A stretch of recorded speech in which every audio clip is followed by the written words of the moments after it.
Magandang gabi po sa lahat, Luzon, Visayas, Mindanao, kung saan kayong dako ng mundo po tayo nagbabalik dito sa ating muntin channel. Samuel Soriano TV29 para mag-discuss ulit ng another coins at ito po ay ating hiling pangulikta ng barya. Kaya ho tayo nandito nagsiseling ng kanilang mga halaga ang aking mga koleksyon at isa ho tayong kolektor.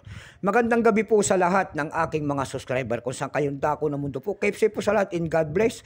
Maraming salamat po sa lahat ng aking mga subscriber dyan. Thank you so much.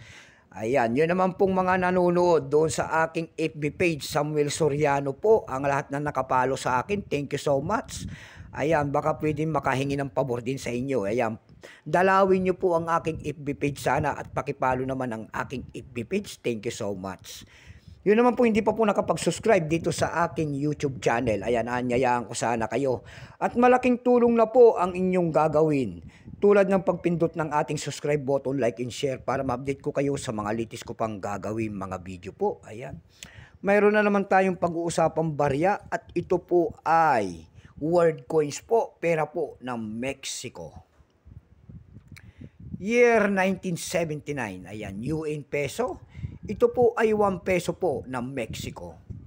Bago tayo magsimula sa ating talakayan, ayan, makilalanin mo muna natin siya bago natin makita ang kanyang price. Ayan.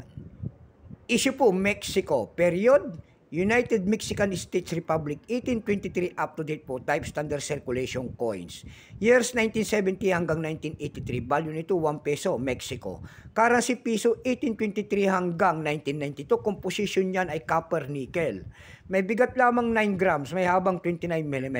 May kapal po naman itong 1.91 mm, hugis po syempre bilog.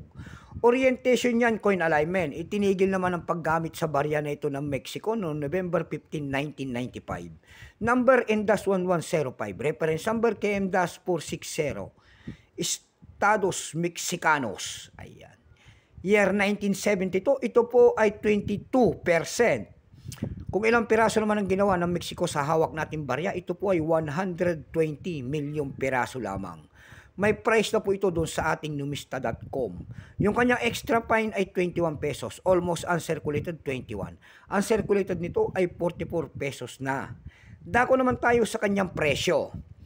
Doon sa ating eb.com, nakakita ko tayo nagbebenta doon ng $7.99. Nasundan ng $4 yan. At pinakamalit po ay $2.20. Sa Carousel PH, wala tayong makita nagbebenta nito. Ayan.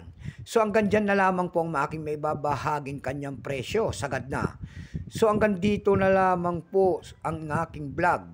Luzon, Visayas, Mindanao, kung saan kayong dako ng mundo po. Keep safe po sa lahat and God bless.